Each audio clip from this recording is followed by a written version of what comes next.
বিসমিল্লাহির রহমানির রহিম। আসসালামু আলাইকুম।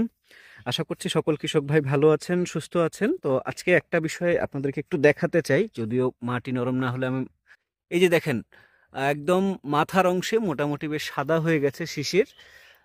এই ক্ষেত্রে আমি আপনাকে বেশ কিছু গাছ দেখাতে পারি। এখানেও এই যে দেখেন কিছু কিছু জায়গায় সাদা হয়ে আছে, এই যে এরকম সাদা হয়ে আছে, এবং কিছু কিছু জায়গায় দেখা গেছে যে এরকমও পুরো শীষ ঠিকঠাক আছে, শুধু মাথার এইটুক জায়গাতে একটু সাদা হয়ে আছে।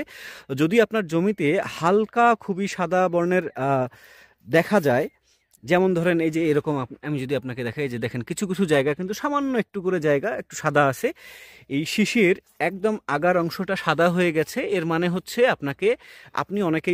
আপনি সহ অনেকেই ভাবতে পারেন যে এখানে হয়তো মাজরা পোকার আক্রমণ ঘটে গেছে, কিন্তু বিষয়টা একেবারেই না।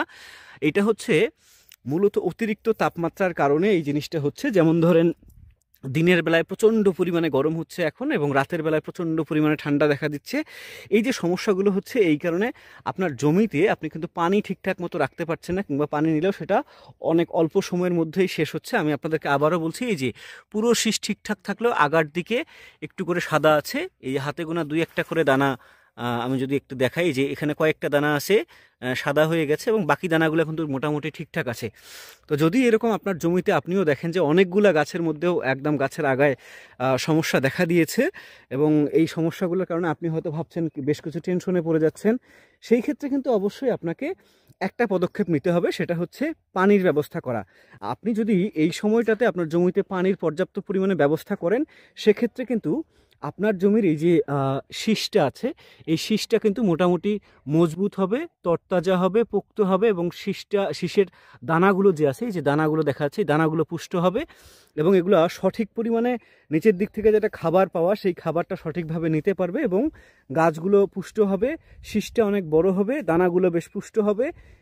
পাশাপাশি আপনার হচ্ছে গাছকে সতেজ রাখবে, সুন্দর রাখবে। এবং কিছু কিছু জায়গায় আপনারা দেখেন পর্যাপ্ত পরিমাণে গাছের পাতাগুলো সবুজ নাই। হ্যাঁ, কিছু কিছু জায়গায় একটু হালকা হালকা লালচে বর্ণ ধারণ করছে, এবং কিছু জায়গায় যে হালকা হলুদ বর্ণের একটা ধারণ করেছে। যদি এই জমিতে পর্যাপ্ত পরিমাণে রস থাকতো, তাহলে কিন্তু এই সমস্যাটা দেখা দিত না। যদি আপনি চান যে আপনার জমির সাদা শীষগুলো থাকবে না, কিংবা হচ্ছে আপনি পুষ্ট দানা নিতে চান এবং ভালো ফলন ঘরে নিতে চান, চিটামুক্ত ফলন নিতে চান, এই কারণে কিন্তু আপনার কিন্তু কিছু চিটাও হতে পারে।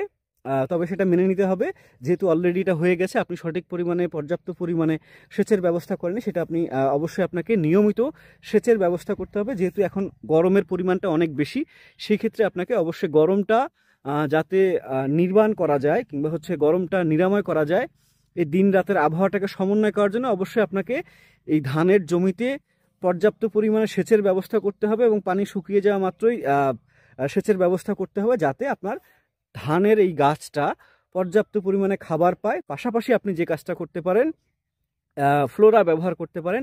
প্রতি লিটার পানিতে ফ্লোরা ব্যবহার করবেন 2 মিলি। যদি সেইভাবে করেন, তাহলে আশা করছি আপনার জমিতে যে এই সাদা সাদা শীষগুলো, এগুলো পরবর্তীতে আর থাকবে না, কিংবা নতুন করে আর কোথাও হবে না। সেই ক্ষেত্রে আপনাকে অবশ্যই পর্যাপ্ত সেচের ব্যবস্থা করতে হবে, এবং পাশাপাশি ফ্লোরা ব্যবহার করতে হবে 2 মিলি করে। এবং আপনি চাইলে সেখানে বোরনের ব্যবহারটা করতে পারেন।